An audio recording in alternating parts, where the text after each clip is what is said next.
ओम श्री राम जय जय राम। ओम श्री राम जय जय राम। ओम श्री राम जय जय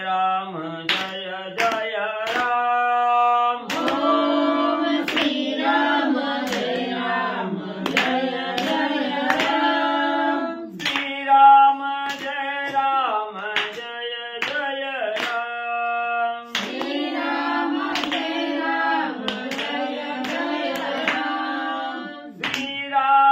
जय जय जय राम। श्री राम जय जय राम।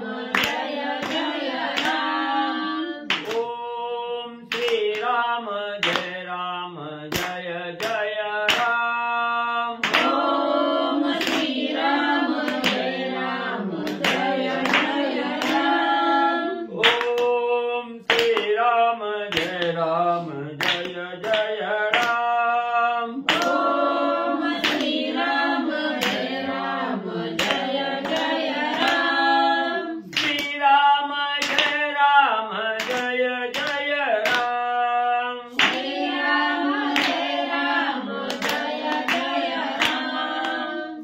राम जय जय जय राम। श्री राम जय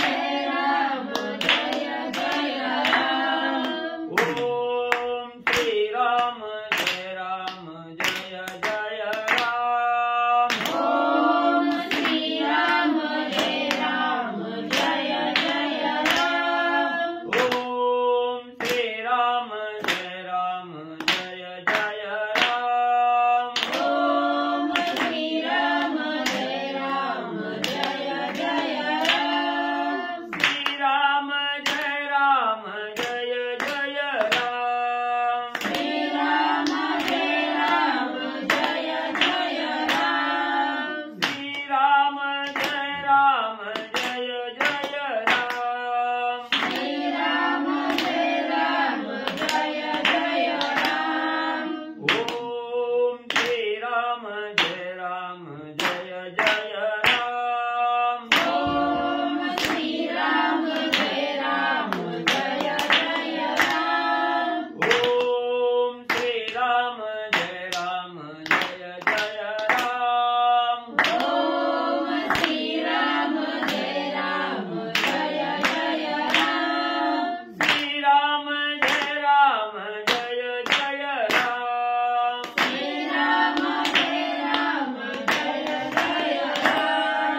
श्री राम जय जय जय राम। श्री राम जय जय राम। पुंडलिकावतार विठ्ठल श्री ज्ञानदेव तुकाराम पंढरीनाथ भगवान की जय। राजाधिराज प्रभु रामचंद्र भगवान की जय। पवन सुत हनुमान की जय। श्री गुरुदेव दत्त वासुदेव हरि। श्री गणेशाय नमः। श्री सरस्वती नमः। वक्रतुंड महाबलसुरकोटि समप्रभा निर्विघ्नं कुरु मे देवं सर्वकार्येषु सर्वदा।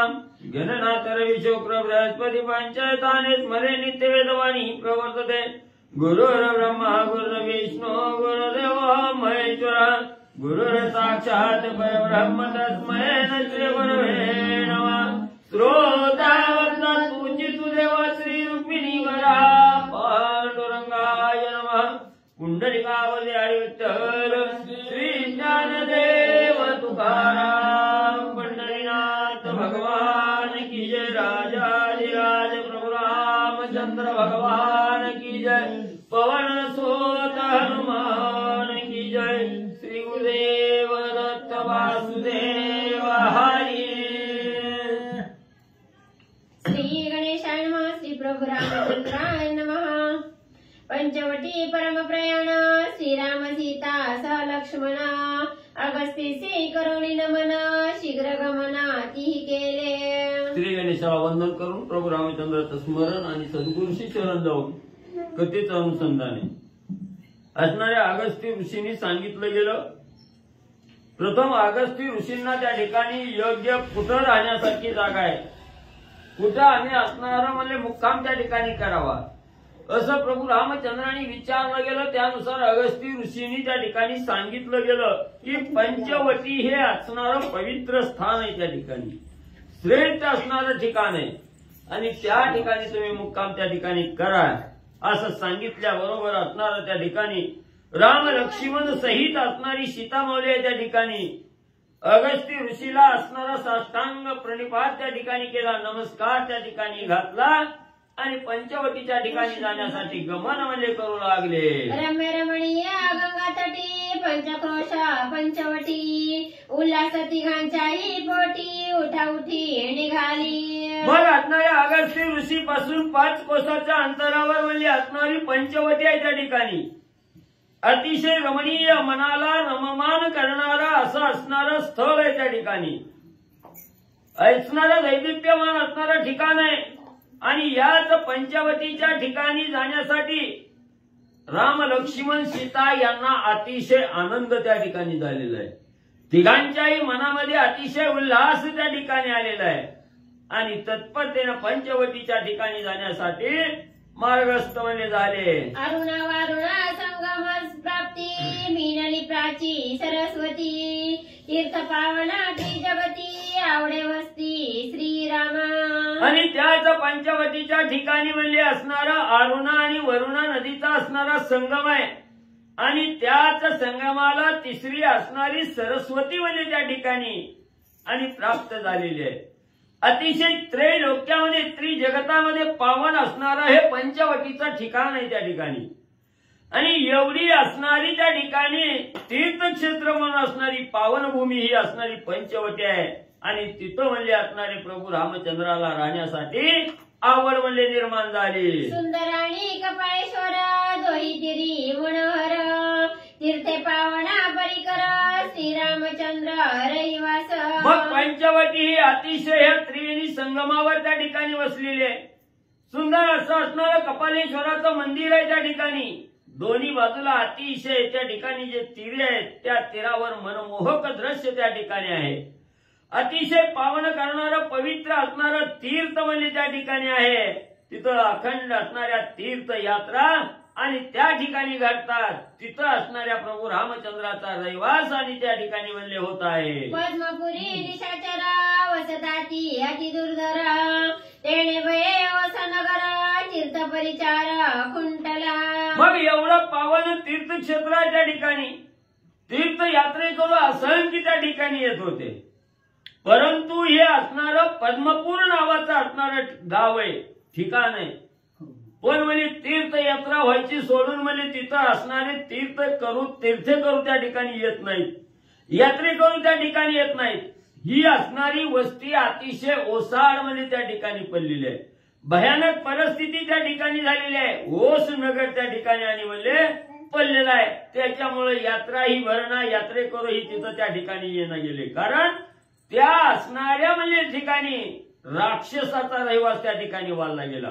राक्षस अतिशय वाढू लागले. त्यांच्या भीतीमुळे यात्राही भरण्याचं म्हणजे त्या ठिकाणी आणि खुंटलं गेलं. त्रिशिराणी खरदूषणा ओस करुणिया जनस्थान राक्षस वसताती दुर्जना तीर्था कोणी जाऊ न शके. मग तिथं असणारा म्हणजे खर दूषण आणि त्रिशरा म्हणजे ही 3 बलाढ्य राक्षस आहे ती त्या ठिकाणी आणि ह्यांनी ही असणारी वस्ती म्हणजे त्या ठिकाणी आपलीशी करून घेतलेली आहे. पद्मपूर नावाची नगरी आहे आणि तिथं ह्या राक्षसांनी ती पद्मपूर म्हणजे आपल्याच ताब्यात त्या ठिकाणी घेतलं. जो कोणी तिथं येईल त्याला असणारा त्रास त्या ठिकाणी द्यायचा, म्हणून म्हणजे असणारं एकही तीर्थयात्रा करण्यासाठी यात्रेकरू म्हणजे त्या ठिकाणी आणि येईना गेलं. तेथे करावया वस्ती पंचवटी के सीतापती स्वयं धाडीला अगस्ती राक्षस घातकी श्रीराम. मग हाच मुख्य उद्देश असणाऱ्या अगस्ती ऋषीने मनाच्या ठिकाणी बांधला गेला आणि ही जी असणारी पद्मपुरे राक्षसांनी वेधलेली आहे, तीर्थक्षेत्र आहे त्या ठिकाणी, पण यात्रेकरूला यायला राक्षस मज्जाव त्या ठिकाणी करतात.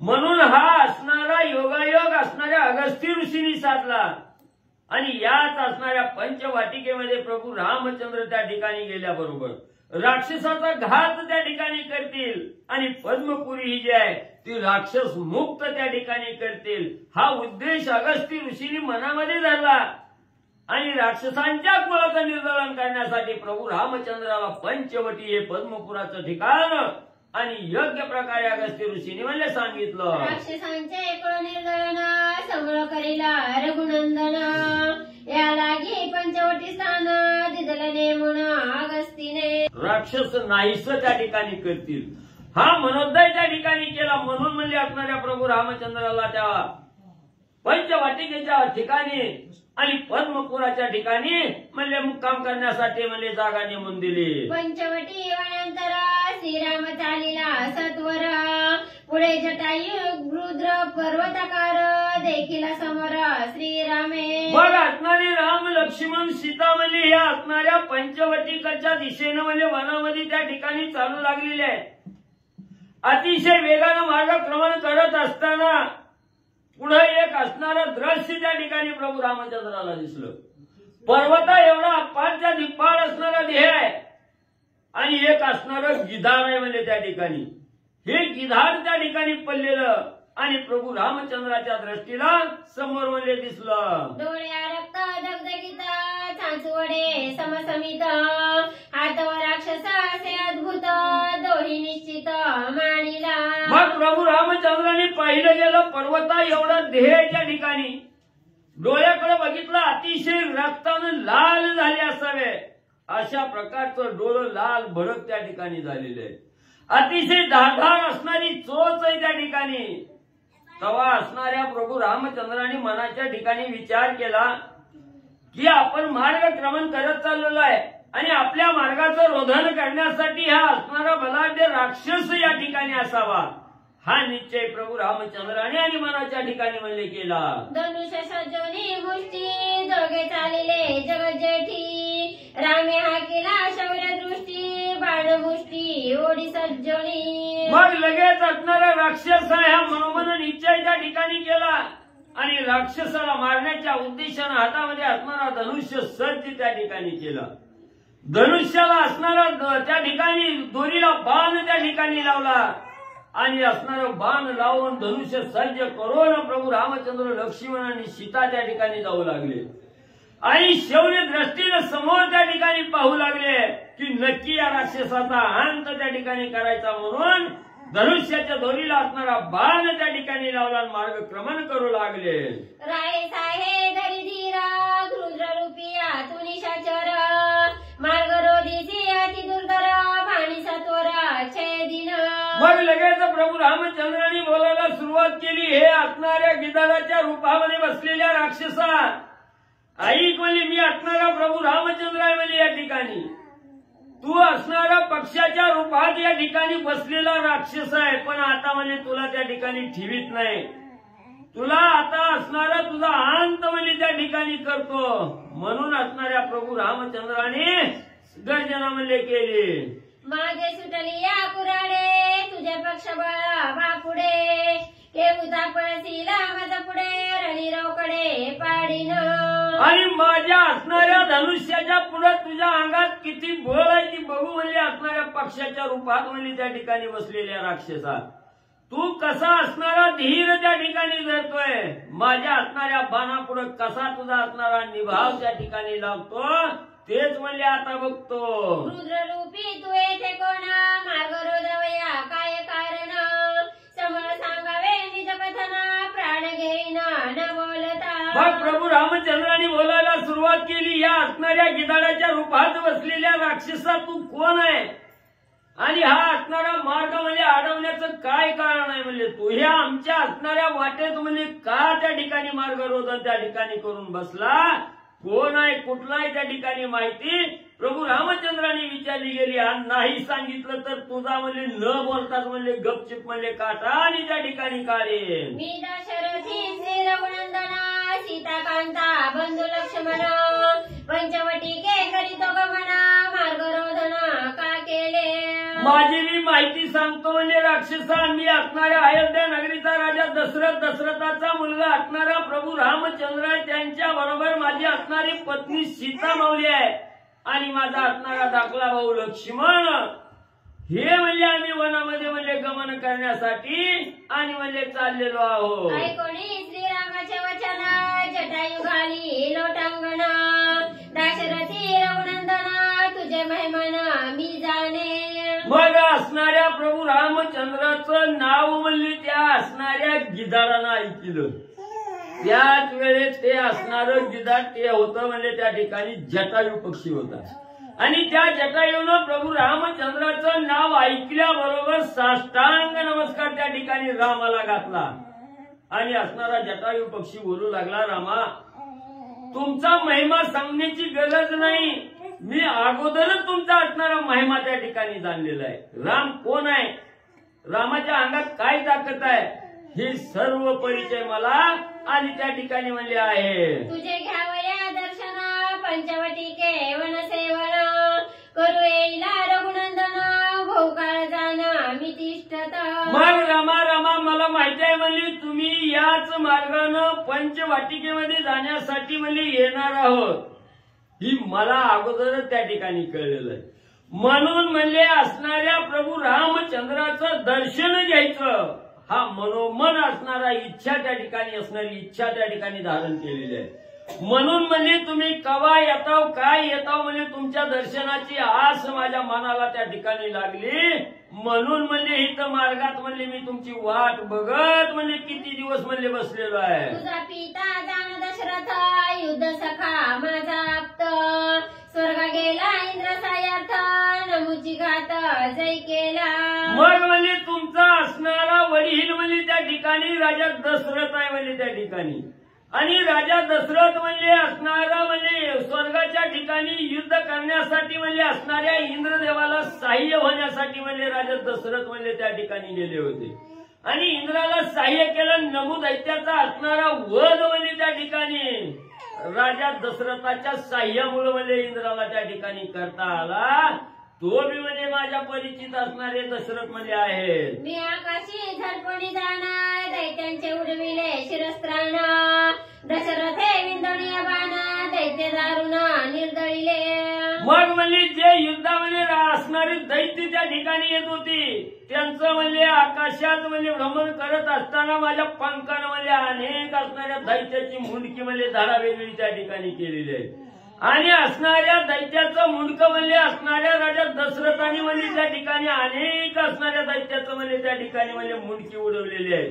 असणारा एक बाण सोडून म्हणजे अनेक दैत्य म्हणजे त्या ठिकाणी आणि म्हणजे मारलेले आहेत म्हणजे राजा दशरथांनी. त्याचा तू तवा ज्येष्ठ सूत, पूर्ण ब्रह्मा श्री रघुनाथ, तुझी सेवा करावया येथ, आलो निश्चित श्रीरामा. आणि त्याच राजा दशरथाचा असणारा थोरला मुलगा म्हणजे तुम्ही असणारे प्रभू रामचंद्र त्या ठिकाणी आहात आणि तुम्ही पूर्ण परब्रह्म स्वरूप असणारे प्रभू रामचंद्र आहेत हे मला म्हणजे त्या ठिकाणी जाणे. म्हणून म्हणजे असणारी तुमची सेवा म्हणजे माझ्या हातून त्या ठिकाणी घडावी, तुमचं असणारं कार्य माझ्या हातून त्या ठिकाणी घडावं म्हणून म्हणजे मी इथं म्हणजे त्या ठिकाणी बसलेलो आहे आणि आज तुमचं असणारं दर्शन म्हणजे मला त्या ठिकाणी आणि घडलं गेलं. तू स्वामी मी तुझा दास, दृढ मानवा विश्वास, मदन म्हणावे राक्षस, माझा वंश कशपी. म्हणून स्वामी वया तुम्ही माझे असणारे स्वामी आहात आणि मी तुमचा असणारा दास आहे त्या ठिकाणी. हे जे मी बोलतो ते आपण म्हणजे मनाच्या ठिकाणी दृढ निश्चय म्हणजे त्या ठिकाणी करावा. माझं बोलणं म्हणजे खोटं त्या ठिकाणी समजू नये. मला राक्षस म्हणू नका म्हणजे त्या ठिकाणी. मी असणारा जटायू नावाचा पक्षी आहे त्या ठिकाणी आणि मी असणाऱ्या कश्यप वंशामध्ये जन्माला आलेलो असणारा जटायू आहे, याच्यावर विश्वास म्हणजे तुम्ही ठेवा. काश्यप वंशी माझी उत्पत्ती, त्या काश्यपाची वंश स्थिती, मी सांगेन श्री रघुपती, विश्वासार्थी माझी. मग असणाऱ्या कश्यप वंशामध्ये माझा असणारा जन्म म्हणजे त्या ठिकाणी झालेला आहे. मग हा कश्यप वंश कोण आहे, कोण कोण असणाऱ्या वंशामध्ये म्हणजे त्या ठिकाणी जन्माला आलेले आहे ही बी म्हणजे सगळी माहिती म्हणजे त्या ठिकाणी मी सांगतो. माझ्यावर असणारा विश्वास म्हणजे त्या ठिकाणी जरा. तू माझ्या मनाची राक्षस मी राक्षस नव्हे गा कश्यप वंश माझी वंशावळी भवस सावकाश अवधारी. मग रामा तुम्ही मला असणारा राक्षस म्हणजे त्या ठिकाणी समजू लागला. तर म्हणजे मी राक्षस नाही, मी असणाऱ्या कश्यप वंशाचा आहे त्या ठिकाणी. म्हणून म्हणजे माझी असणारी कश्यप वंशावळी म्हणजे तुम्हाला थोडक्यात म्हणजे त्या ठिकाणी सांगतो. सावकाश रीतीनं म्हणजे ऐका. म्हणून पासावा उत्पत्ती जाणा क्षत्रिय वैश्य शूद्र ब्राह्मण वरकड ही सृष्टी कश्यपी जाणा तेही लक्षण ऐक तू. आणि सर्वप्रथम म्हणजे असणाऱ्या मनूपासून म्हणजे असणारी उत्पत्ती म्हणजे अनेक त्या ठिकाणी उत्पत्ती झालेली आहे. त्यापैकी असणारा म्हणजे त्या ठिकाणी क्षत्रिय आहे, वैश्य आहे, शूद्र आहे आणि ब्राह्मण आहे. ही म्हणजे असणारी म्हणजे त्या ठिकाणी मनूपासून म्हणजे असणारी म्हणजे उत्पत्ती त्या ठिकाणी झालेली आहे. आणि हीच असणारी म्हणजे वरकरणी असणारी सृष्टी जी आहे ही सृष्टी म्हणजे असणाऱ्या कश्यपानं म्हणजे त्या ठिकाणी आणि निर्माण म्हणजे झालेली आहे. बरोबर आहे ना? अजून झाली त्याचं पुढच्या होईल. आदिती पासवा झाले देव दितीचे दैत्य धनुचे दानव मनुपासून झाले मानव मानवी वैभव मनुचे. आणि या सृष्टीमध्ये जी म्हणजे असणारी वरकर म्हणजे उत्पत्ती त्या ठिकाणी झालेली आहे कश्यपापासून. ती म्हणजे असणारी कश्यपाची असणारी पत्नी म्हणजे त्या ठिकाणी असणारी आदिती. आणि आदितीपासून असणारे देव म्हणजे त्या ठिकाणी निर्माण झालेले आहेत. आणि दुसरी असणारी पत्नी दिती तिच्यापासून असणारं दैत्य आणि दानव म्हणजे त्या ठिकाणी निर्माण म्हणजे झाले. धनुपासून दानव आणि असणाऱ्या मनूपासून म्हणजे मानव निर्माण झालेले आहेत. स्वसे पासावा रुद्रोत्पत्ती जे का रुद्रगण रुद्रानुवर्ती भद्रे पासावा गंधर्व जन्मती ते गायन गाती अतिमधुर. आणि असणारं म्हणजे स्वयपासून म्हणजे स्वशेपासून म्हणजे त्या ठिकाणी असणाऱ्या रुद्राची निर्मिती झाली. जे रुद्रगण आहेत ते रुद्रगण म्हणजे असणाऱ्या स्वशेपासून निर्माण झालेले आहेत. आणि भद्रेपासून असणाऱ्या गंधर्वाची असणारी म्हणजे त्या ठिकाणी उत्पत्ती झालेली आहे. जे सुस्वर असणारं गायन म्हणजे त्या ठिकाणी करतात त्या गंधर्वाची उत्पत्ती आणि म्हणजे त्या ठिकाणी भद्रेपासून झालेली आहे. उभय संध्या मैथुन स्थिती येथ राक्षसा जन्म प्राप्ती या लागी संधे पासाव उत्पत्ती ज्ञाते बोलती राक्षसांची. आणि संधेपासून म्हणजे असणाऱ्या राक्षसाचा जन्म म्हणजे त्या ठिकाणी झालेला आहे. म्हणून म्हणजे अतिशय ज्ञानी लोक म्हणजे त्या ठिकाणी असणारी संधेपासून म्हणजे राक्षसांची उत्पत्ती झाली हे म्हणजे सांगतात. जे वेदशास्त्रीयाची उत्पत्ती वादी ब्राह्मण निर्विस्थिती ते ब्राह्मण द्वेषी ब्रह्म राक्षस होती जाण निश्चिती श्रीरामा. आणि जे असणारे म्हणजे त्या ठिकाणी वेदशास्त्राला म्हणजे त्या ठिकाणी जे ब्राह्मण मंडळी वेदशास्त्राची निर्वचना त्या ठिकाणी करतात, वेदाला म्हणजे नावं त्या ठिकाणी ठेवतात, ते ब्राह्मण द्वेषी असणारी म्हणजे त्या ठिकाणी ब्रह्म राक्षस म्हणजे त्या ठिकाणी होतात असं सांगू लागले. रावणा ब्रह्म राक्षसपणा व्हावय हेची कारण तेन शतसहस्र वेद विभागुण ऋषी सज्जन निर्वित्सिले. मग म्हणजे त्याला मूळ कारण असणारा राजा रावण आहे. म्हणजे ह्या राजा रावणानं म्हणजे असणारे वेदाचे म्हणजे अनेक असणारे म्हणजे 100,000 म्हणजे असणारे भाग त्या ठिकाणी केलेले आहेत. आणि असणारे जे सज्ञान ऋषी मंडळी होती या ऋषी मंडळीची असणारी निर्भत्सना म्हणजे राजा रावणानं आणि त्या ठिकाणी म्हणजे केली गेली. ज्ञानगर्भाची अतिघाती ब्रह्मद्वेषाच्या अतियुक्ती ब्रह्म राक्षसत्वाची प्राप्ती जाण निश्चिती श्रीरामा. मग राजा रावणाला वाटायचं म्हणजे माझ्यासारखा असणारा ज्ञानी कोणच नाही त्या ठिकाणी. म्हणून असणाऱ्या वेदाचे सुद्धा म्हणजे भाग आपल्या असणाऱ्या राजा रावणानं म्हणजे त्या ठिकाणी पाळले गेले. आणि असणाऱ्या ब्राह्मणांचा द्वेष त्या ठिकाणी करू लागला. आणि म्हणून म्हणजे असणाऱ्या ब्रह्म राक्षस म्हणजे असणाऱ्या राजा रावणाला प्राप्त म्हणजे त्या ठिकाणी झालं. म्हणून म्हणजे असणाऱ्या ब्राह्मणाचा द्वेष करणारा म्हणजे ब्राह्म राक्षस आणि त्या ठिकाणी म्हणजे होतो. क्रोधवशे पासाव देख सिंह व्याघ्र वराधिक मृग ससे वृक जंबुक गौरादी अनेक श्वापदे झाली. आणि असणाऱ्या क्रोधवशीपासून म्हणजे त्या ठिकाणी असणारं वाघ, सिंह असणारं म्हणजे त्या ठिकाणी अस्वल, मृग जे असणारं कोल्हाय यांची असणारी म्हणजे त्या ठिकाणी आणि उत्पत्ती झाली. सोपं आहे की नुसतं सांगायचं. क्रोधवशे पासाव देख सिंह व्याघ्र वराधिक मृग ससे वृक जंबुक गौरादी अनेक श्वापदे झाली. असो पांडुरंगा करू प्रथम मला दुसरे चरण सांगतात. या त्यांच्या कृपाशीर्वादाने कथेचा विस्तार बाबाजी सद्गुरुदास तुका बसलेले सर्व श्रोते मंडळी साधू संतांना साष्टांगपणे पार करून कथेला सुरुवात करते. अनुसंधान जटायूची आणि प्रभू रामचंद्राची भेट झालेली आहे. नाशिकच्या पंचवटीच्या ठिकाणी झालेली आहे. परत जाताना माघारी रामलिंगच्या ठिकाणी भेट होणार आहे. हे रामलिंग जटायूचा उद्धार केलेलं ठिकाण आहे प्रभू रामचंद्राने. मग जटायू आपला विश्वास पटावं, मी जटायू पक्षी आहे, मी राक्षस नाही, हा विश्वास प्रभू रामचंद्राला पटावा म्हणून असणारे आपली वंशावळ सांगू लागले मी कुणाचा आहे. अशा प्रकारचं जटायू पक्षी सांगू लागलेले आहेत. सांगता सांगतो म्हणू लागलेले आहेत मी कश्यप ऋषीचे असणाऱ्या वंशातील आहे. कश्यप ऋषीला 13 पत्न्या होत्या.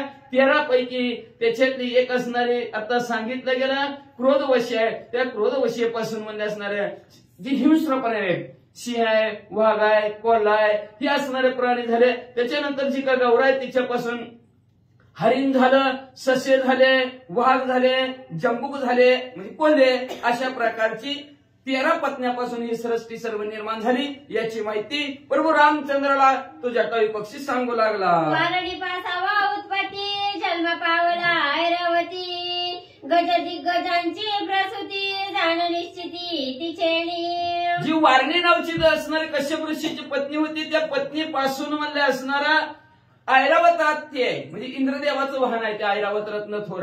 ऐरावत नावचा हत्ती त्याच्यापासून जेवढे जी काही हत्ती आहेत ते हत्ती वारण्यापासून निर्माण झाले म्हणतात. शरमेचे ज्येष्ठ सूत श्याम शबला यमाचे दूत श्वान मार्जरादी समस्त तिच्याने होत श्रीराम. ऐका प्रभू रामचंद्र. त्याच्यानंतर शर्मा नावची कश्यप ऋषीची पत्नी आहे तिच्यापासून म्हणजे असणारा श्याम सबल असणारे उंदीर अनेक प्रकारचे जे काय पाळीव प्राणी आपण त्याच्यातले धरतो मांजर कुत्रे ही सगळं ते सगळं असणारा किंवा यमाची जी काही दूत आहेत यमराजे आहेत ते सर्व असणारे तिच्यापासून निर्मिती झाली म्हणतात. मृते पासावा बहुवसा विद्याधरा किन्नर किं पुरुष तरस्वी दुर्धर स्वसा बळे गहिस गरिष्ठ.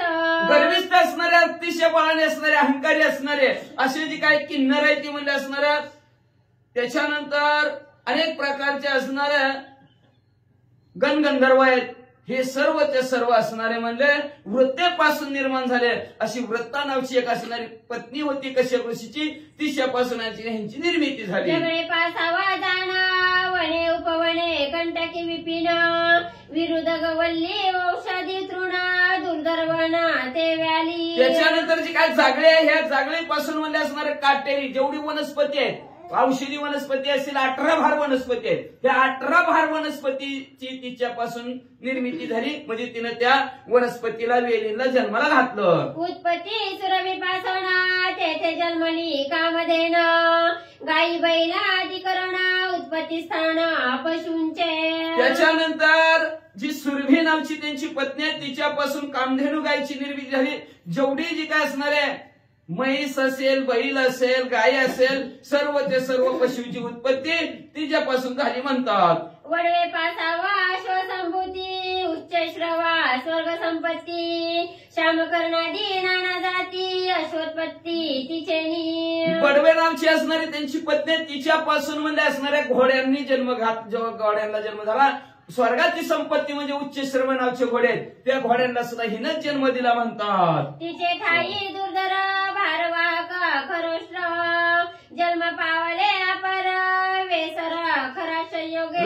तिच्यापासूनच म्हणजे असणारा त्या वडव्यापासूनच म्हणजे बहार वाहणारे गाढव आहेत बैल आहेत असे नव असणारे खेचर आहेत अशा प्रकारची गाढव आहे ती हे तिच्यापासून निर्मिती झाली तिच्यापासून जन्माला आली म्हणतात. गृद्रीशेंनी धृतराष्ट्री शुकी क्रौंची आयशा पंचनारी पक्षी जन्मले यांच्या उदरी मत्स्यादी मगरी जळचरे. गिधड आहेत म्हणजे असणारे घाड आहेत म्हणजे तिच्या या धृतराष्ट्रीपासून जन्माला सुख असणारे अनेक प्रकारचे जे काय प्राणी चोचीचे असणारे पशु पक्षी आहेत. हे पशु पक्षी म्हणले असणारा तिच्या जठराच्या ठिकाणी जन्माला आले असं ही धृष्टराष्ट्री तिचं नाव आहे. रुद्रे पासावा गीत पघार उलुक वागुळा पार गंड भैरवादी दुर्धर अति क्रूर प्रसवली.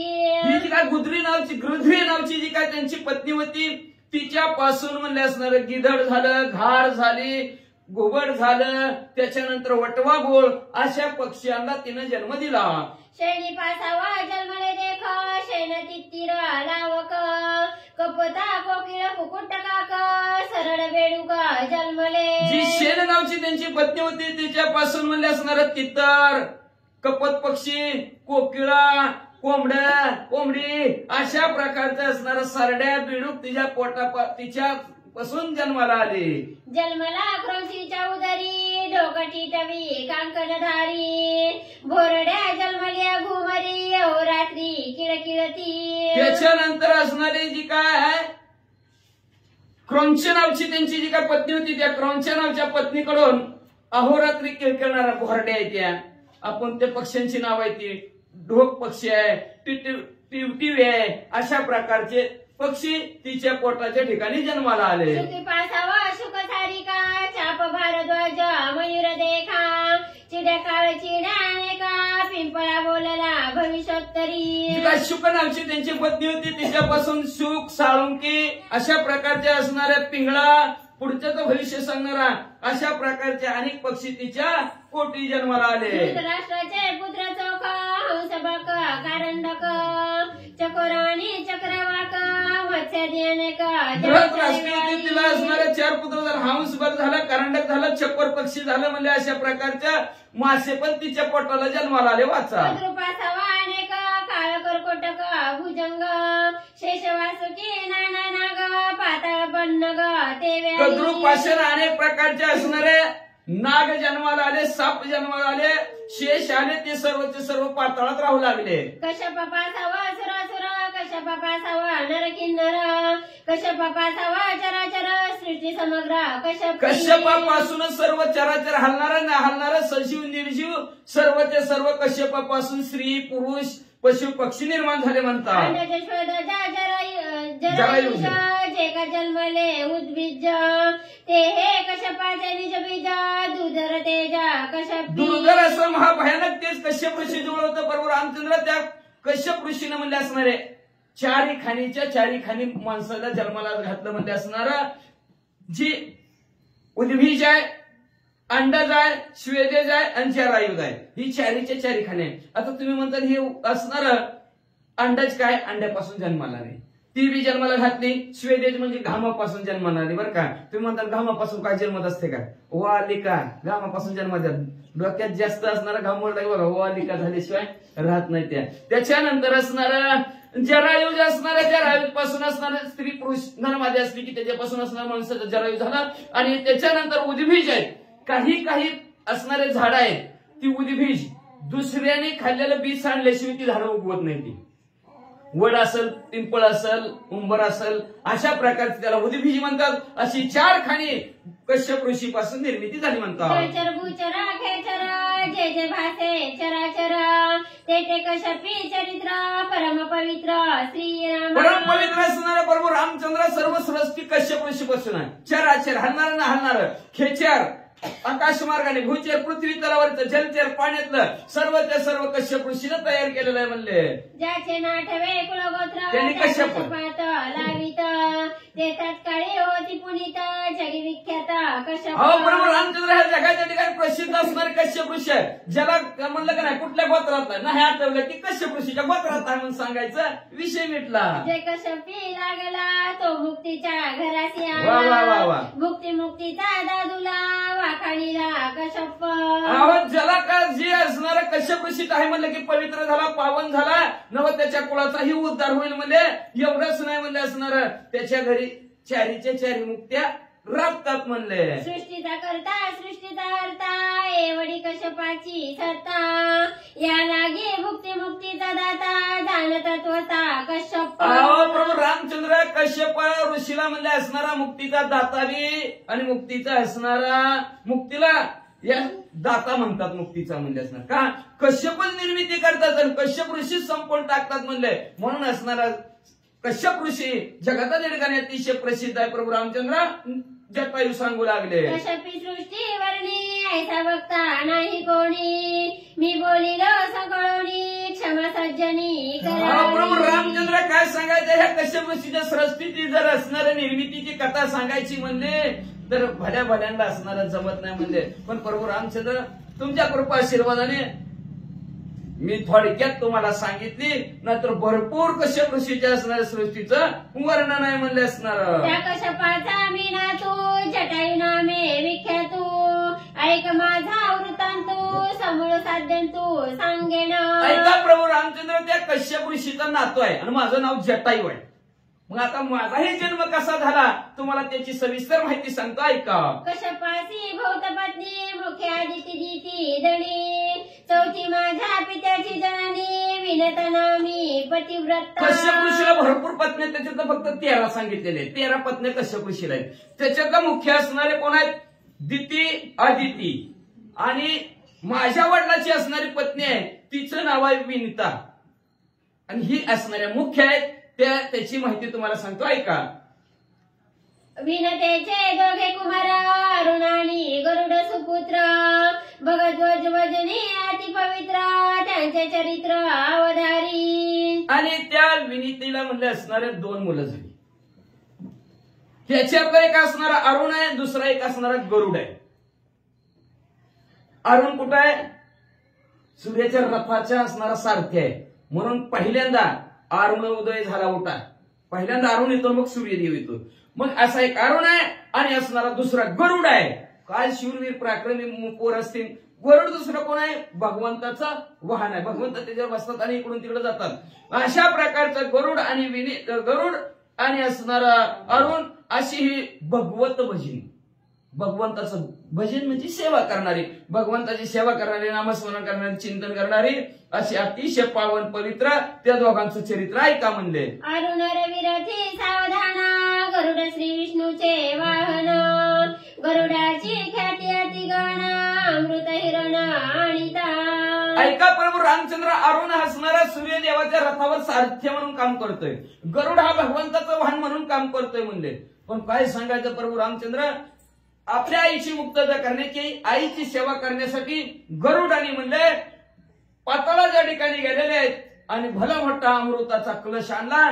अतिशय गोड कथा आहे म्हणले ती. गरुडे जाणूनी आपण का केले अमृत हरण ऐसे पुसता श्री रघुनंदन समूळ कथन जटायू वदे.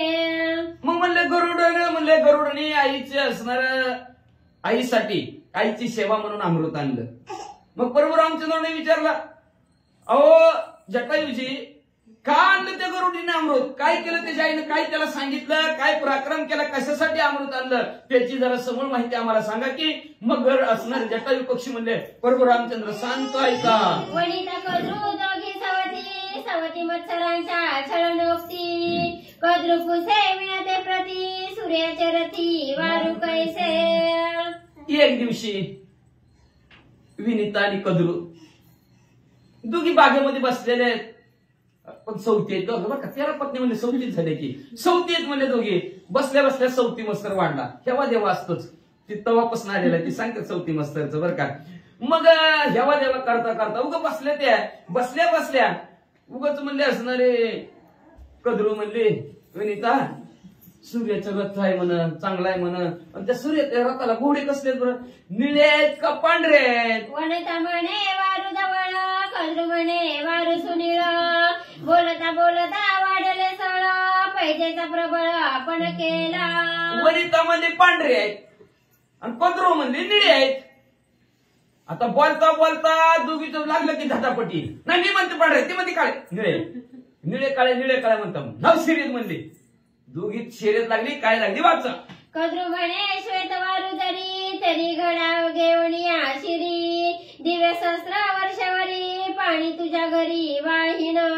कद्रू म्हणू लागली जर तू म्हणते ना पांढरे आहेत पांढरे जर घोडे असले तुझं जर खरं झालं तर मी 1000 वर्षे तुझ्या घरी म्हणले असणार कोळ्याचं काम करीन. कोळी कळलं ना, पाणी भरायचं, डोक्यावरनं पाणी हिरवून आणेन आणि तुझ्या घरी तेवढं लागतं, तुझ्या लेकरा बाळाला हा कशाला पाणी लागेल तुझ्या घरी तेवढं पाणी मी पुरवते, अशी कदरू म्हणू लागली. विनता बोले तै काळी तै वाढवांची प्रभानी तै मी घेऊन गागरी चुंबळी दिव्या दशमेळी जळदासी तुझी. मग ती पण काय म्हणू लागली, तू म्हणते ना निळा आहेत, हो घोडं जर निळा असलं तर मी सुद्धा हजारो वर्ष तुझ्या घरी डोक्यावर चुंबळ, त्याच्यावर घागर, घागरीत पाणी, असं तुझ्या घरी बी मी हजारो वर्ष पाणी भरल, अशी शर्यत दोघींची लागली. दोघींचे परमप्रमाण भाषा बंदे केला पण कद्रूने करावया छळना कपट संपूर्ण मांडिले. मग दोघांची शर्यत लागलीच की. शपथ घेऊन द्यायचं बरं का शर्यत, तू माझी माझी तू शर्यत द्यायची आपण म्हणतो, आणि पुन्हा शर्यत नाही कपट करायचं म्हणलं आवाळाला खरा ठेकाणा ना आमची शपथ नाही ना ती. मग म्हणले असणार दोघीत प्रमाण ठेवलं, शपथपूर्वक दोघीच्या दोघी बोलल्या म्हणले असणार बघूच म्हणले, बघू म्हणल्या बरोबर असणार कदरून म्हणजे शर्यत जिंकायची, कपट काहीतरी करायचं, छळ काहीतरी करायचं. पण आता कपट केलं की तळपट झाल्याशिवाय राहतच नसतं. मग असणारी ती कपट करायला निघाली. आता काय कपट करती ऐका. श्री गणेशाय नमः श्री प्रभू रामचंद्राय नमः. तुम्ही 100 पर्यंत वाचा, कोणाही बसतील तिकडे 75 80. अरुणे सांगितले विनितेची श्वेत वारू सूर्यास्ताशी त्याचा अतिविश्वास होती ती विकल्प मनासी असेना.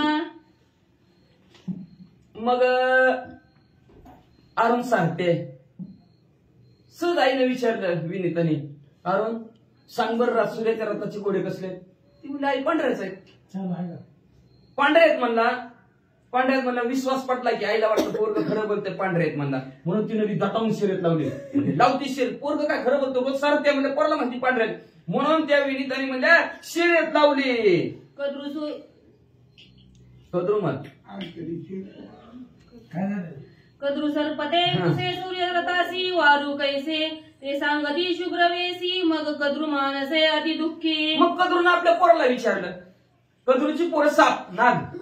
मग तर कद्रूने विचारलं, बाळांनो सूर्याच्या रथाचे घोडे कसले? ती म्हणजे आई पांढरा आहे. आता म्हणजे झालं का, आता मला पाणी व्हावं लागेल म्हणजे तिच्या इथं.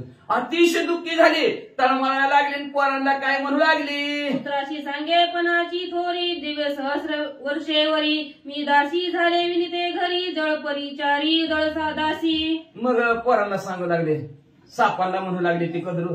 मिटलं म्हणजे पोरांना आता माझं म्हणजे तुम्हाला तुमची व्यवस्था करा, तुमच्या भाकरी कालवणाची तुमची तरी म्हणले असणारे. आता बघा म्हणजे मला काम लागलं म्हणले असणार. त्या विनीता बरोबर मी शर्यत लावली, सूर्याच्या रथाचं घोडं जर पांढरा असलं तर हजारो वर्ष मी त्याच्या घरी पाणी भरणार आहे म्हणले. आता उद्यापासून माझ्या डोक्यावर चुंबळ, चुंबळीवर घागरे आणि घागरीत पाणी, रोज तिच्या घरी मला असणार. आता पाणी व्हावं लागणार पोरानं. आता माझं कसं होणार? न कळिता निज निर्धारू त्वा का नेमिले निळे वारू करिता सवती मत्सर मत्सरे दस्तरू भोग आला. पोरं म्हणू लागले, आधी विचाराय काय झालं आम्हाला, मग तो घोडं पांढरा आहेत का निळायचं आधी बघितलं नाही काय नाही. बाजारात तुरीन भटभट निला मारी, म्हैस पाण्यातच आहे तवर सौदा कशाला म्हणजे करायला लागली आहे तू म्हणजे कशाला घोटाळा केला. घोडा आम्हाला विचार, आम्ही सांगितलं होतं का तुला पांढरा यायचं बरं, पण आम्हाला आधी विचारतं मग शिरत लावायची म्हणले. लय सौती मत्सर तुझ्या डोक्यात म्हणले असणार. भोग म्हणले त्याची फळं म्हणले आता तुला भोगावाच लागणार असं पोरं बोलू लागली. विनिता सती पतिव्रता तू का मत्सरू करती सुरता मत्सरे दासी सत्व बैसले माता त्यासी काय साता चालेल. काही सुद्धा हे आपलं चालणार नाही बघ. महान पतिव्रता असणारी ती विनीता आहे आणि तिच्या बरोबर तू असणार. कशाला असलं कारस्थान रचलं गाई. आता भला मोठा त्या कर्माचं भोग तुला बी भोगावं लागणार आणि तुझ्या बरोबर आम्हाला बी भोगावं लागेल म्हणले असणार.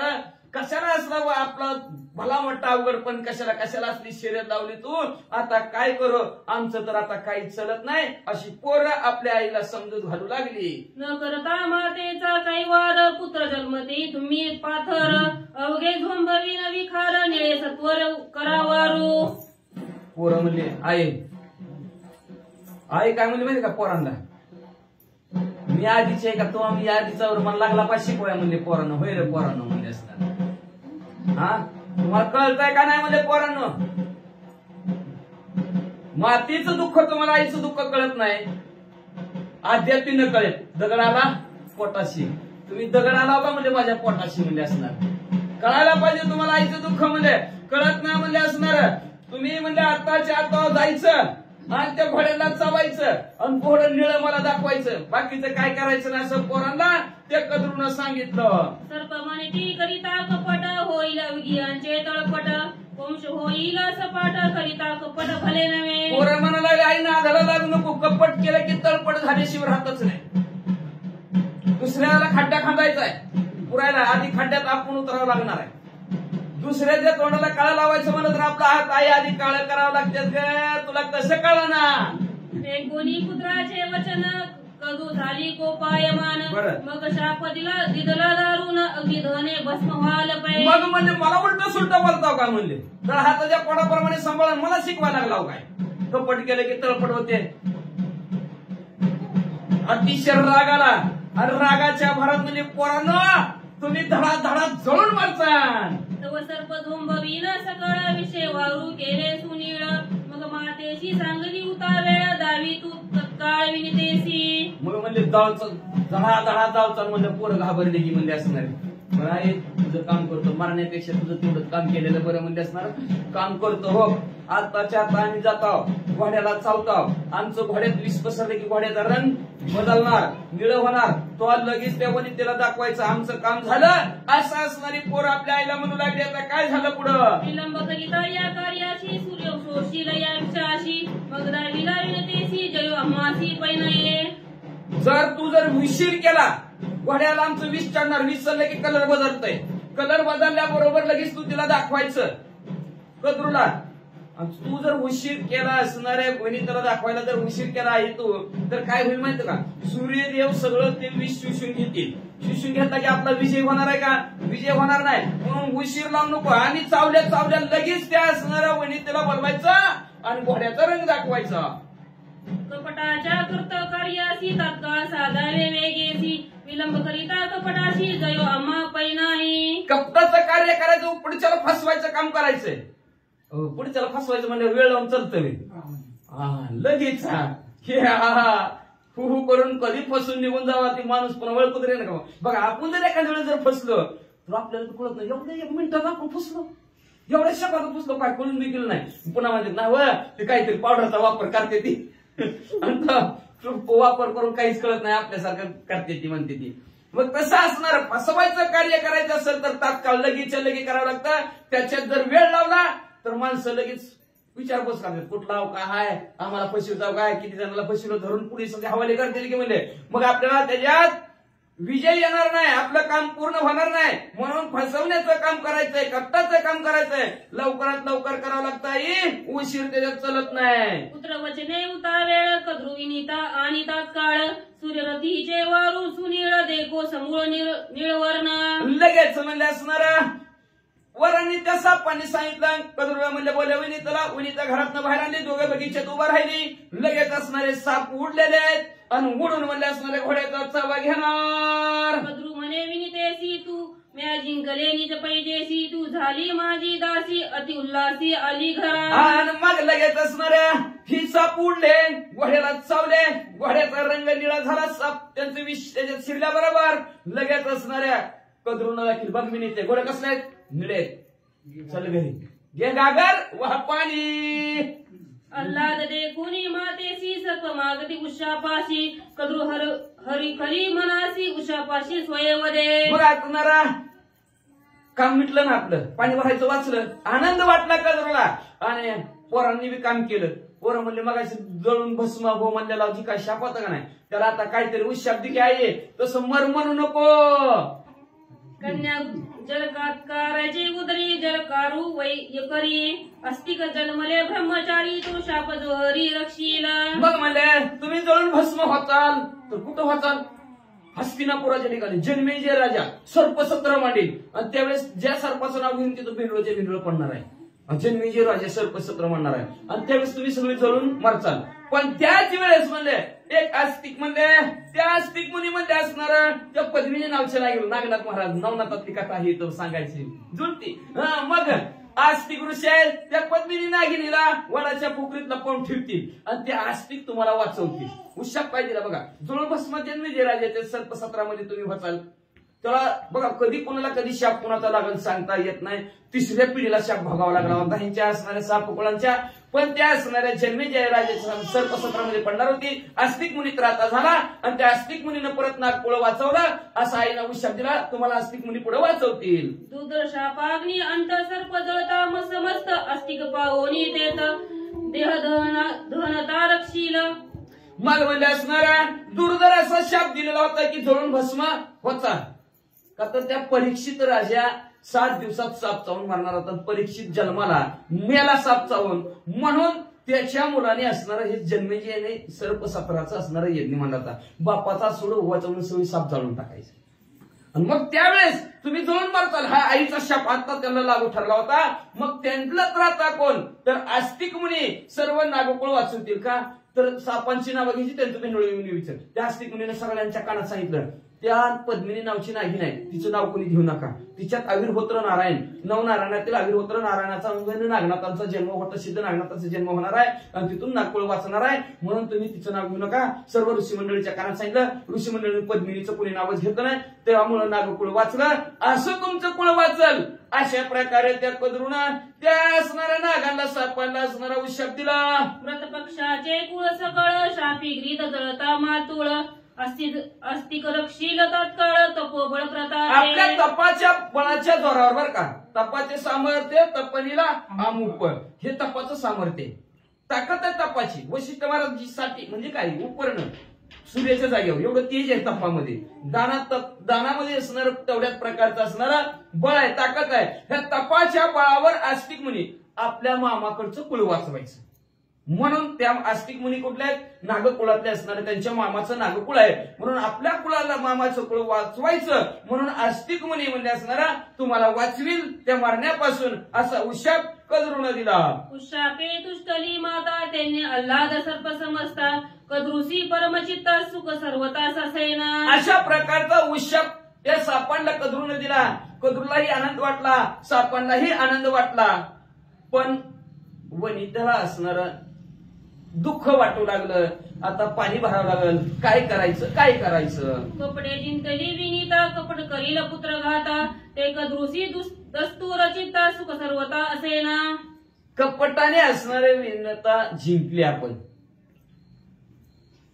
अंतरीचे वश स्वभाव बाहेर निघे आवरीता परी आवरीना बरं का. एखाद्याचं काय चोरून आणलं की चोरून आणलं मन आपल्या खाल्ले ना आपल्याला फेडावाच लागणार त्याचं. उगाच बघ चोर तर वाटलं चोरलं तर पुन्हा म्हणतं पुन्हा ती त्याचं सारखंच असतंय. ती त्यांचं कुणाचं तरी काय बोलायला लागली का की ती जी चोरून आणलेलं असतं आमचंच बांधतात काय की जवळजवळ नाही बसते ती दुसरे जरी बोलायला लागली तर नाही मला वाटलं मी त्यांच्यातलं गहू चोरण्याचा माझ्या गावातच बोलते मी काही झालं. अंतरीची वशी स्वभाव बाहेर निघे आवरिता परी आवरीना मग मध्ये तिने चोरी केली. अशा प्रकारे म्हणजे असणार कपटाने आज आपण विनेता जिंकलेले म्हणजे असणार पण कपटाने आपल्या पोरांचा घात झाल्याशिवाय राहणार नाही म्हणले.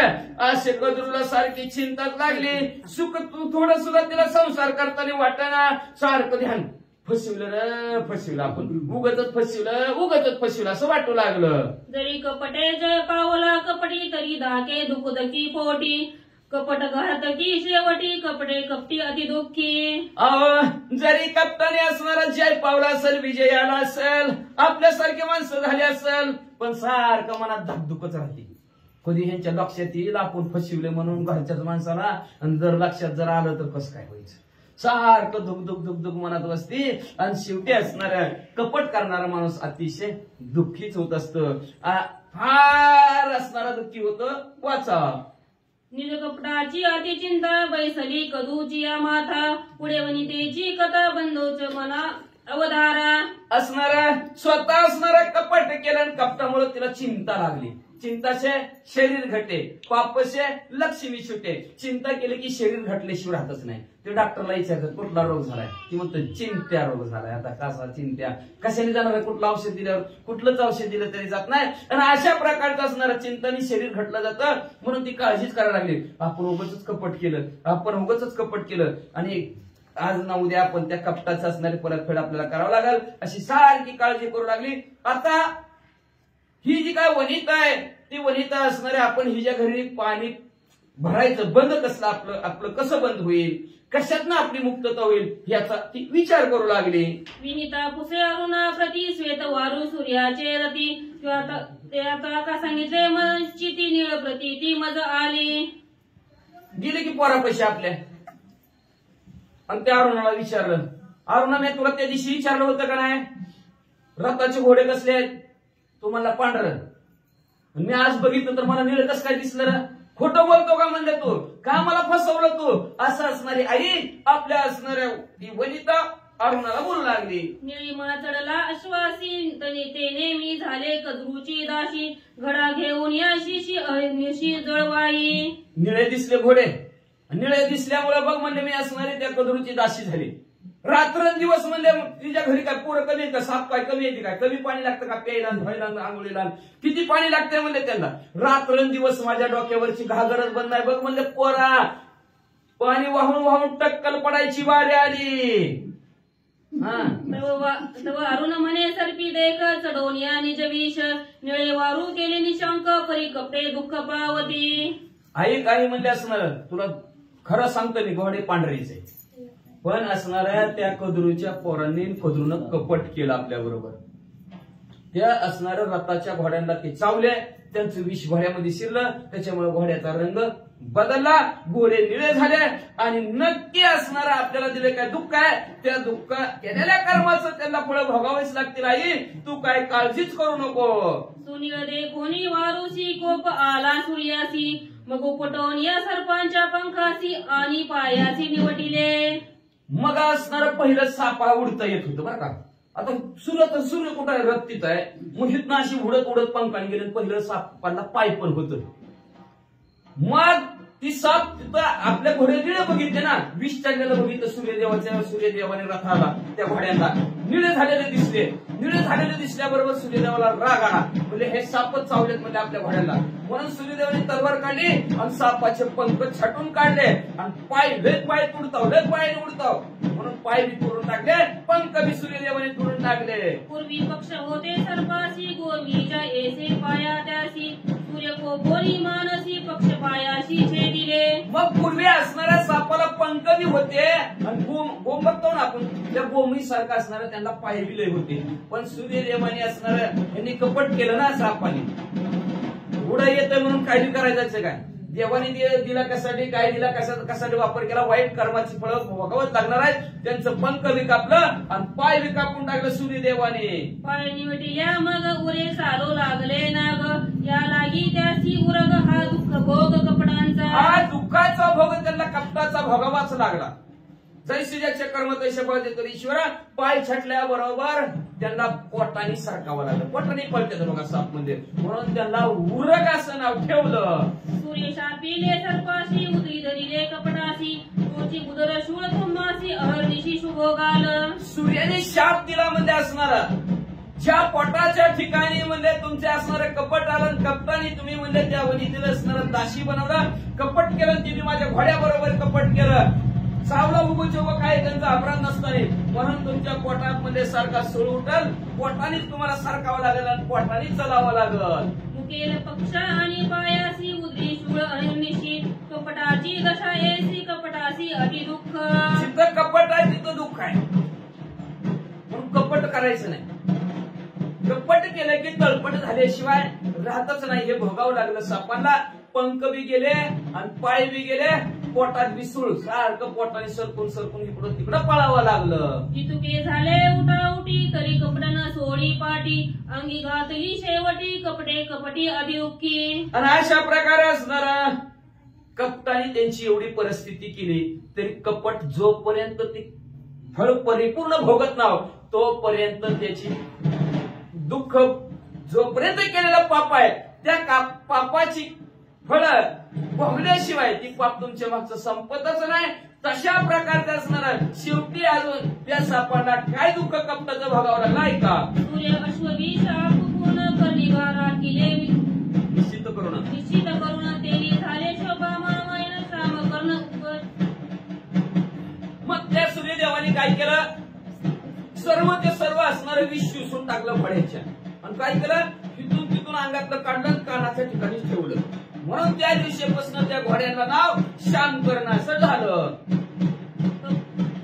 सोनियाचा न वारू झाले श्याम कर्ण तरी यागी अति पावन शोभा मायतीनी लौकी. मग जगात वंदनीय जगात वंदनीय असे असणारे शामकर्ण नावचे असणारे घोडे त्या दिवसापासून झालं आणि त्या सूर्याच्या रथाच्या घोड्यांचं नाव सुद्धा शामकर्णच राहिलं.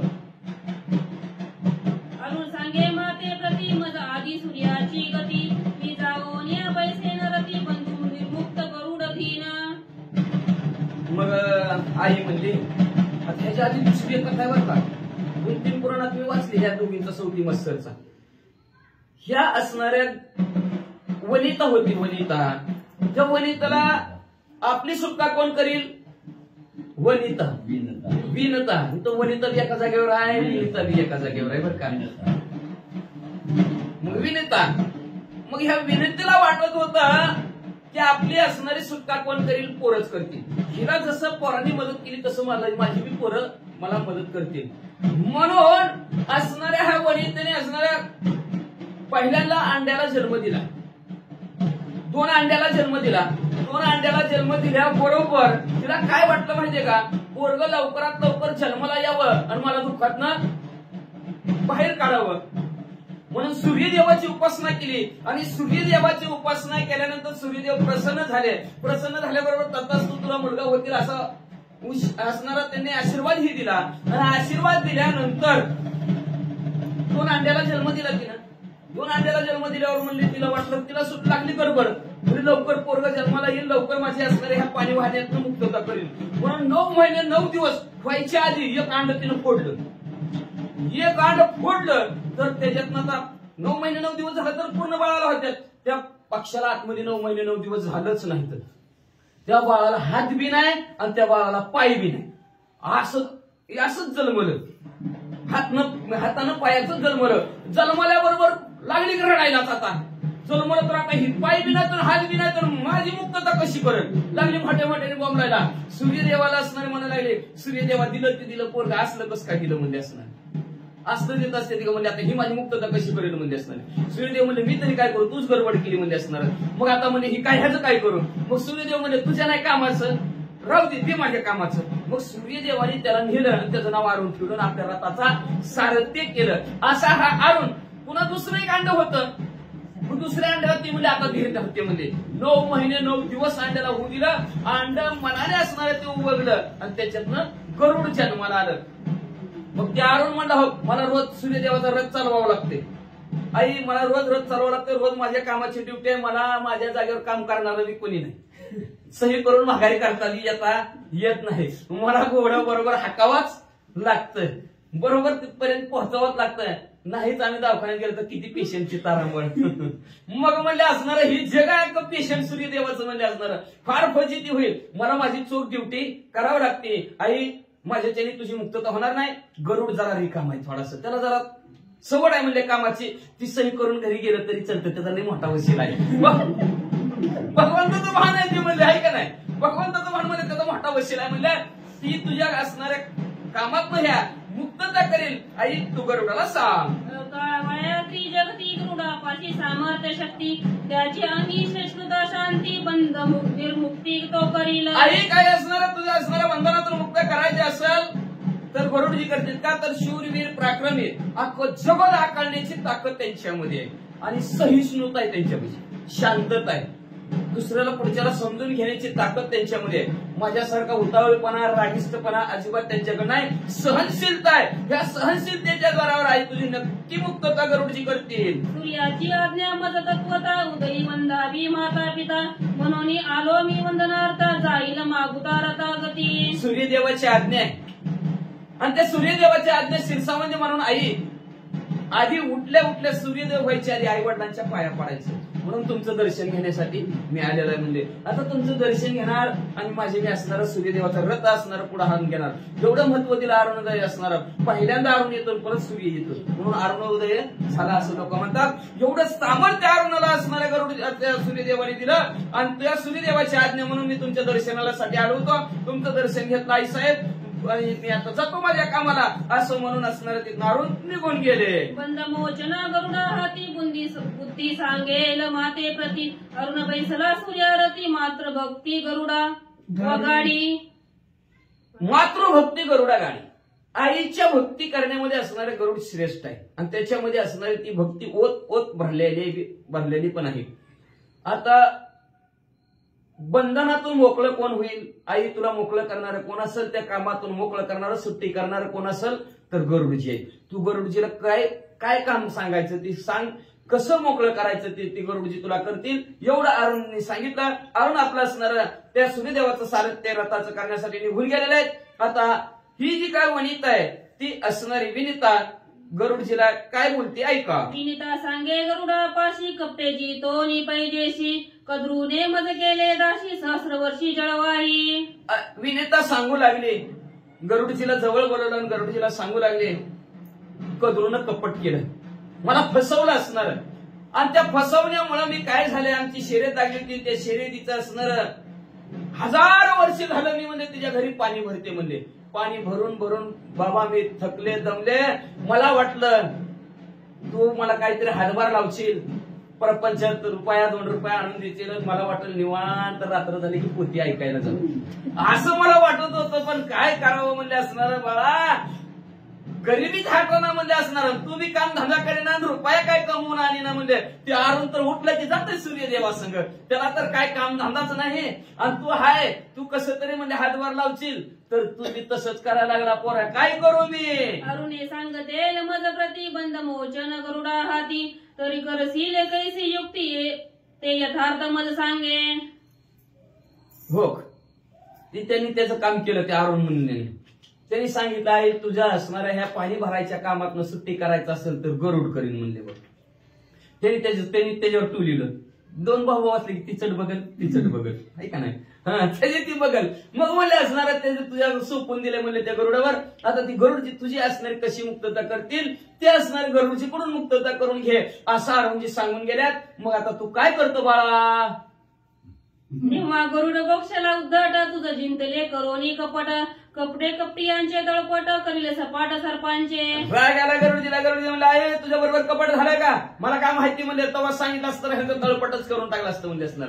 तू सांग म्हणले खरंच म्हणले आता सुद्धा तू सांग कसं कपट केलंय. नाही कपट करण्याचं तळपट केलं तर माझं नाव दुसरं ठेवू असं आईला गरुडजी बोलू लागले. मातेची देवया समाधान कोप केला उशशमान हा पशमन वंदोनी मातेच्या चरण काय वचन बोलत.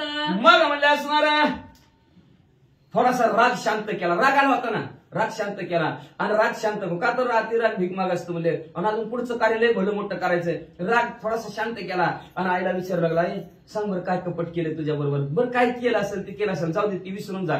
आता म्हणले पुढचं मी काय करू मला सांग लवकर. बंद मोचनासी पालट पुसे तू कद्रूसी जरी मागेल उत्तम पदार्थासी तरी मी अनुती. आई बघ असणार तुझ्या पाया पडून सांगतो, तुझ्या पायाला स्पर्श करून सांगतो तू त्यांच्या बंधनातून त्यांच्या कामातून तुला सुटका करायची का नाही. तर म्हणले त्यांच्या कामातून तुझी सुटका होण्यासाठी काय मागते ती मागू दे म्हणले त्यांनी. तू सांग काय मागायचंय, काय मागतील. कुठला जगताच्या ठिकाणचा उत्तम कुठलाही पदार्थ असला, कुठलाही उत्तम पदार्थ असला तरी मी त्यांच्यासाठी आणून देतो. फक्त काय मागायचं ती मागू दे. काय मागू दे आता आपल्या भाषेत म्हणा काय मागायचं तेवढं मागू दे. फक्त आमच्या आईला घरी बसवायचं. काय मागेल ते घर मागू दे, माझं काय इस्टेट मागू दे, काय शेती मागू दे, काय बंगला मागू दे, काय मागायचं ते त्यांनी मागू दे.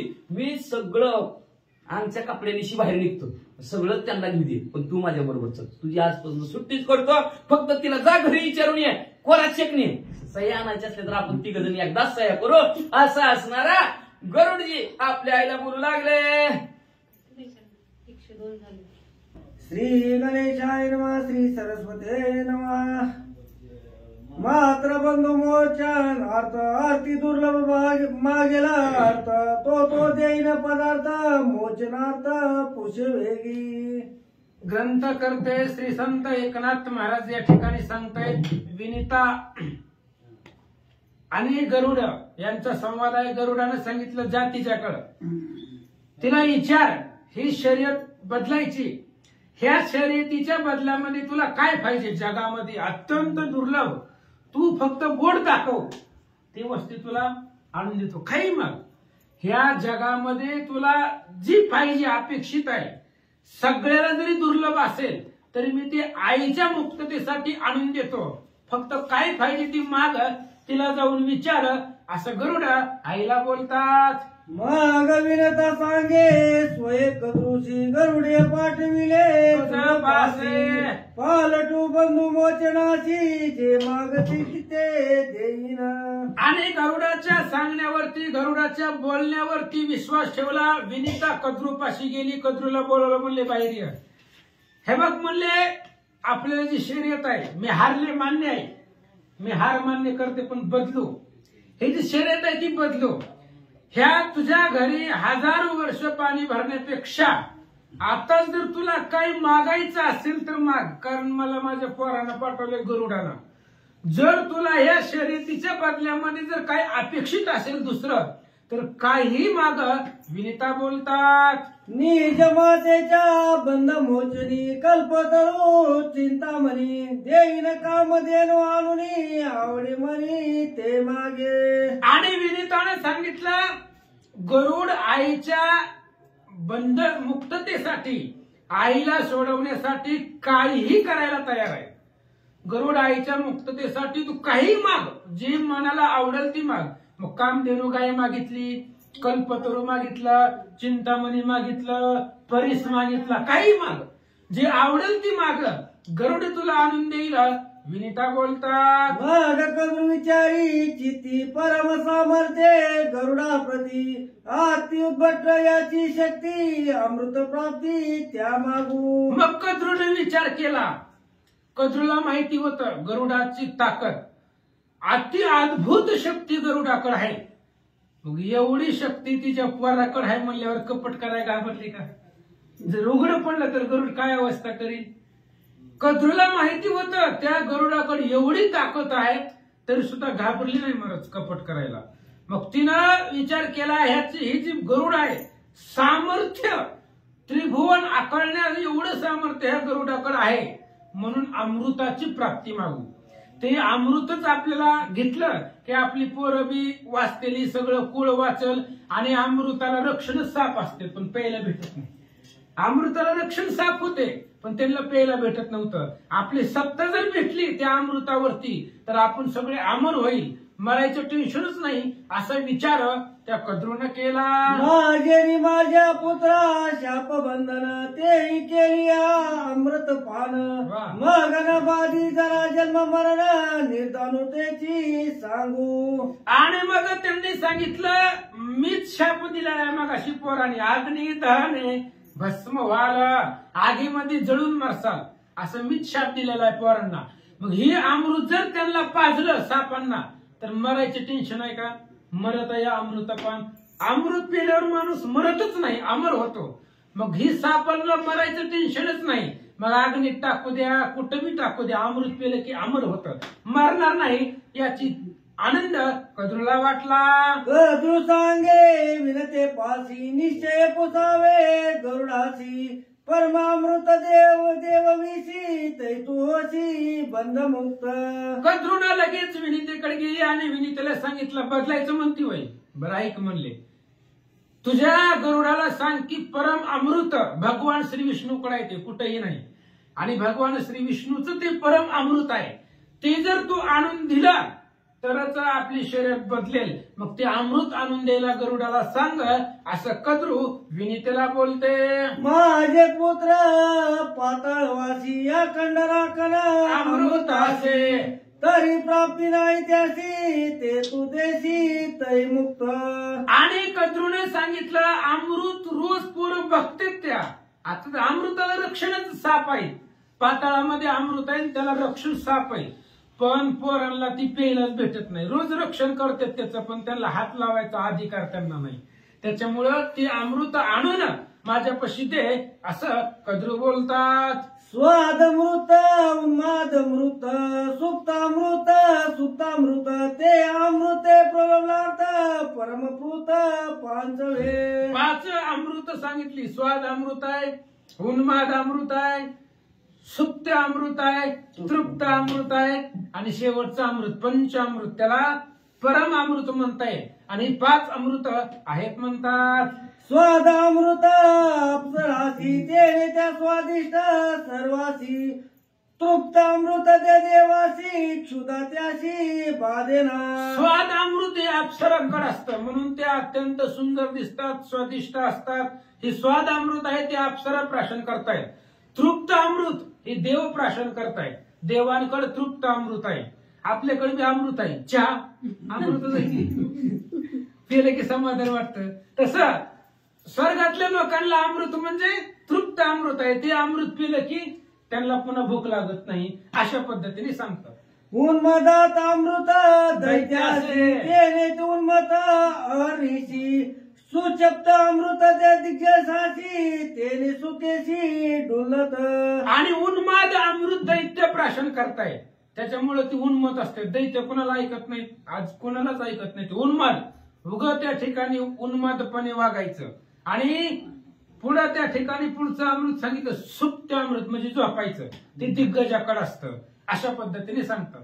डुकले येती निद्रास्थानी ते विडुलने दिगंजासी ये तव अमृते वायसी देवी सर्वासी चाळविले. आणि ते असणारं जे अमृत आहे सुप्त अमृत, झोप लागायचं, ते दिग्गजांना आहे.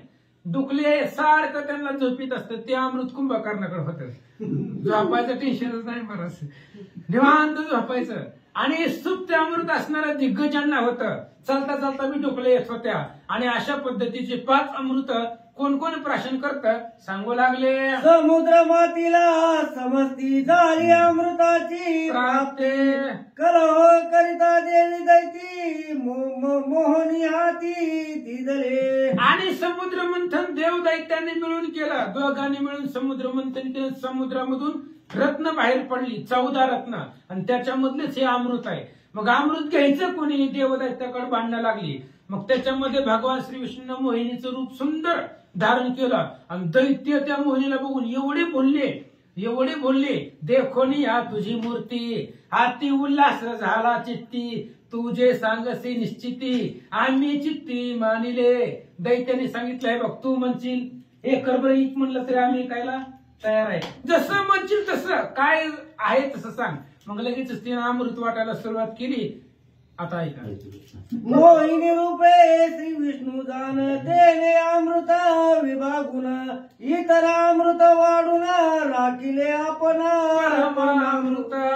आणि मोहिनी भगवान श्री विष्णूनच मोहिनीचं सुंदर रूप धारण केलेलं होतं. आणि त्या मोहिनीनं भगवंत रूपी मोहिनीनं अमृत वाटायला सुरुवात केली. ही बाकीचे जे अमृत आहे ती वाटून टाकले आता सांगितलेले. आणि परम अमृत जे आहे ते स्वतःकडे ठेवून घेतलं. आणि तेच परम अमृत तुझ्या पोराला म्हणजे गरुडाला आणून द्यायला सांगा.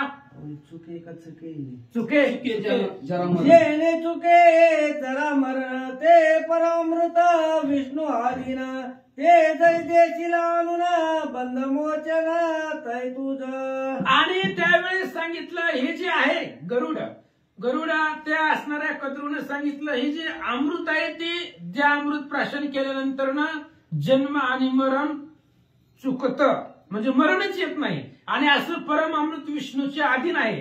त्यामुळं तू जा आणि ते अमृत आम्हाला आणून दे असं कद्रू सांगू लागले. कोणी कद्रूची कथा गरुडापाशी आली विनता आणून द्यावे परमामृता बंद मोचनता पैमज. आणि अशा पद्धतीने कद्रूचं बोलणं ऐकलं. विनिता गरुडापाशी आली. गरुड तेव्हा भगवान श्री विष्णूचं वाहन नव्हतं, तेव्हा नव्हतं. जर असं तर डायरेक्ट गेलं असतं की अमृत द्या, देवान दिलं नसतं का. मग महाराज म्हणले वशिला भगवान लगेच दिलं असतं. पण तेव्हा तो नव्हता, तो असं अजून नोकरी लागलेला नव्हता, असं फिरत होता. आणि त्यावेळेस कद्रूनं सांगितलं जाते असणाऱ्या विनिताकडे. विनिता आली गरुडाकडे. असं असं तिचं म्हणणं आहे. ती परमामृत विष्णूच्या अधीन आहे, भगवंताच्या सत्तेखाली आहे आणि ते अमृत आणून कद्रूला दे तर माझी सुटका आहे असं सांगतात. परी सोनी मातेचे वचन तिचे करावया बंद मोचन. वंदोनी मातेचे चरण अमृतार्थी आपण उडो पाहे. आणि लगेचच आईचं बोलणं ऐकल्याबरोबर गरुड आईच्या पाया पडला, नमस्कार केला आईच्या चरणावरती आणि अमृताचं हरण करायला. कारण रामाने विचारलं होतं अमृत हरण का केलं जटायूला. जटायू महाराज कथा सांगते.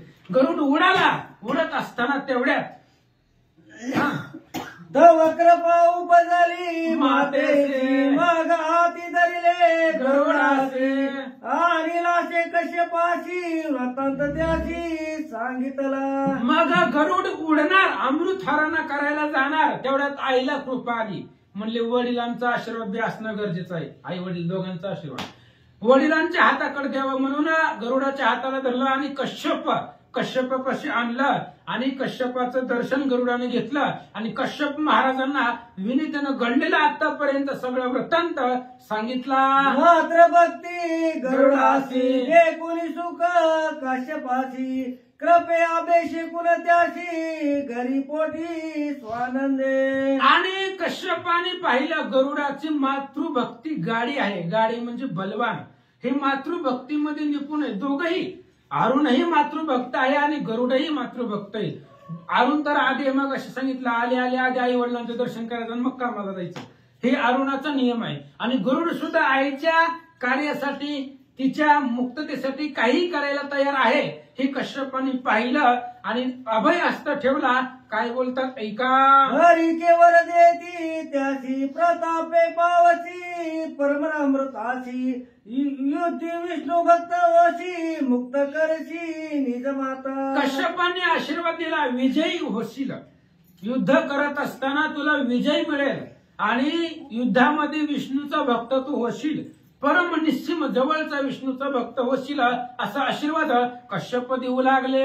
परमामृत विष्णू आदिन त्याचे करावे नामस्मरण. नामापाशी विजय पूर्ण निश्चय जाण हरिभक्ता. आणि त्यावेळेस कश्यपांनी सांगितलं हे बघ म्हणले अमृत आणायला चाललाय पण अमृत ज्याच्याकडे आहे तो भगवान श्री विष्णू. त्याच्या अधीन अमृत आहे आणि जात असताना त्याचं भजन करायचं भगवंताचं. त्याच विष्णूचं स्मरण करायचं. स्मरण केल्यानंतर तुला विजय मिळेल.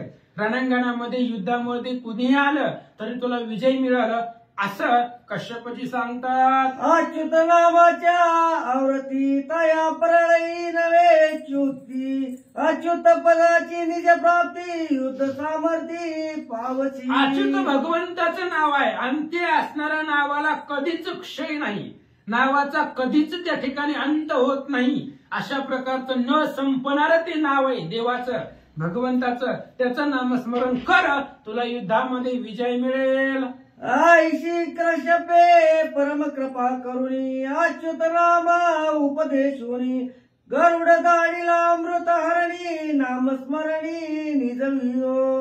आणि अशा पद्धतीने कश्यपाने कृपा गरुडावरती केला. आपला हात डोक्यावरती ठेवला. कश्यप ते असणाऱ्या अच्युत नावाचा उपदेश केला. हे नाम मुखामध्ये घे आणि या नामाचा नाम जप कर तुला युद्धामध्ये विजय मिळेल असं सांगून गरुड अमृत हरणासाठी उडाला. माता पित्याशी करुणी नमन तीर्थ घेतले पार्थून. हरिनामी नित्य सावधान क्रमवया गगन आल्हादे. आणि गरुडानं आईचं दर्शन घेतलं. विनीताचं कश्यपाचं दर्शन घेतलं. कश्यप ऋषींनी जो सांगितला होता मंत्र अच्युत नाव भगवान श्री विष्णूचं नाव ते कंठामध्ये धरलं आणि त्याचं नामस्मरण सगळं जे गगन आहे आकाश आहे ते आकाश आक्रमण करण्यासाठी आकाशामध्ये उडण्यासाठी उड्डाण करू लागला. नकुळ दासी विनते घरी नकुळ जन्मला तिचे उदरी. तो गरुडासी सहकारी होऊन सरपरी चालिला. गरुड उडाला आकाशामध्ये अमृत हरण करण्यासाठी. आणि विनीतीच्या घरामधली जी दासी होती तिचं नाव नकुळा होतं. नकुळा नावाची दासी आणि तिच्या पोटाला नकुळ म्हणजे मुंगूस जन्माला. मुंगूस आणि तो मुंगूस गरुडाच्या साह्याला चालला. गरुड युद्ध करते आकाशातून आपण खालून साप दिसला की तुकडे करायचे मुंगूस, आणि तो सुद्धा त्या ठिकाणी बरोबरीला निघाला. गरुडाच्या साह्यार्थ सरपारी म्हणजे सर्पाचा अंत करणारा तो मुंगूस गरुडाच्या बरोबरीनं निघाला. आरंभोनी त्या दिवसाचे वैर सर्प मुंगसासे बेटी होता येरासी निज प्राणाची सर्प सांडी. दुश्मनी तेव्हापासून आहे सापाची मुंगसाची, त्रेतायुगापासूनची दुश्मनी आहे. साप मुंगसाला साप दिसलं की युद्ध होतं दोघांचं, एकमेकाला मारायला बघते. त्या दिवसापासून कोणच्या गरुड अमृत हारायला जात असताना गरुडाची बाजू मुंगसानं घेतली होती आणि मुंगूस सापाला मारित होता. तीच दिवस आहे, त्या दिवसापासून सापाचं मुंगसाचं आजही वैर आहे. साप मुंगसाला बघितले की एकमेकाला मारायला धावते असं सांगतात. मुखी नामाची आवृत्ती गरुड निघाला अमृतार्थे. कश्यप उद्देशाची युक्ती विष्णू प्राप्ती संग्रामी. आणि मग मुखामध्ये भगवंताचं भजन आहे, नामस्मरण चालू आहे. कश्यपाने उपदेश केलेला आहे, त्यामुळे अमृत प्राप्त होण्यासाठी अमृताचं हरण करायला गरुडजी निघाले. एका जनार्दना शरण करिता श्रीराम नामस्मरण भगवत्या प्राप्ती आलोट ज्ञान हे महिमान नामाचे. ग्रंथकर्ते श्री संत एकनाथ महाराज सांगतायत गरुडाला उपदेश केला, पण आपणही तेच करायचं. गरुडाला विजय भेटला, कशामुळे भेटला? ताकद होती, पण त्याला जोडी नामाची होती. नामाची जोडी असली की ताकद भेटते. नामामृत गोडी वैष्णवाला धली, पुढं योगी जोडली सकळ सिद्धी. अशा पद्धतीने हे नाम अमृत आहे, ते मुखामध्ये घेतलं आणि म्हणून गरुडाला विजय भेटला. हे महिमान, हे ताकद त्या नावाची आहे असं सांगतात. नामापाशी मुक्ती नामापाशी यश कीर्ती नामापाशी विजय प्राप्ती कर्म निर्मुक्ती हरिनाम. भगवंताच्या नामापाशीच विजय आहे. नित्य श्रीराम नामस्मरण तेथे यश कीर्ती कल्याण. नाथ महाराजांचे शब्द, यश कीर्ती आणि मग कल्याण. नामदेव महाराजांनी फक्त कल्याण सांगितलंय. नामा म्हणे तया असावे कल्याण, ज्या मुखी निधान पांडुरंग. नामदेवानी फक्त कल्याण हो म्हणून सांगितलं, पण नाथ महाराज यश कीर्ती कल्याण. त्याचं नाम जो भगवंताचं जो नामस्मरण करतो त्याच्यापाशी यश आहे, कीर्ती आहे, कल्याण आहे, विजय आहे असं सांगतात. नामापाशी नित्य निवृत्ती नामापाशी नित्य शांती नामवंदीचे सर्वमती ब्रह्मप्राप्ती हरिनामे. आणि नामापाशी नित्य विजय आहे, नामापाशी आघात शांती आहे. भगवंताच्या नामामध्ये अफाट शांती आहे. आणि नावाला कळीकाळ सुद्धा वंदनीय करतात, एवढं मोठं नाव आहे भगवंताचं नाव. राम 2च अक्षर आहे, पण किती मोठं आहे. ज्ञानदेव पुसे निवृत्तीसी चाड गगनाहून वाढ. नाम आहे, आकाशापेक्षा मोठं नाव आहे. 2च अक्षर आहे, पण सगळं ती गुण आकळण्याची यम सुद्धा पाया पडतो. करिता राम नामाचे पोवाडे यमही त्याच्या पाया पडे. एवढी ताकद त्या भगवंताच्या नावामध्ये आहे. एका जनार्दना शरण नामे पातकी परम पावन नामे प्रपंच ब्रह्मपूर्ण नामते दान परब्रह्म. ग्रंथकर्ते श्री संत एकनाथ महाराज या ठिकाणी सांगतायत, नामे पातकी परम पावन. पापी लोक सुद्धा भगवंताच्या नावानं भगवंताच्या भक्तीनं पावन होत आहेत. कितीही पाप असू द्या महाराज, महापापाच्या पर्वत कोणी श्रीरामा नाम क्षणे विभांडी. एवढं अफाट नाव त्या भगवंताचं आहे असं सांगतात. स्वस्ति श्री भावार्थ रामायणे अरण्यकांडे एका कार्तिकाया कश्यप वंश वर्णन नाग गरुड परम अमृत नाम षष्ठमोध्याय गोढाल कुंडली गोढाल श्री ज्ञानदेव तुकाराम.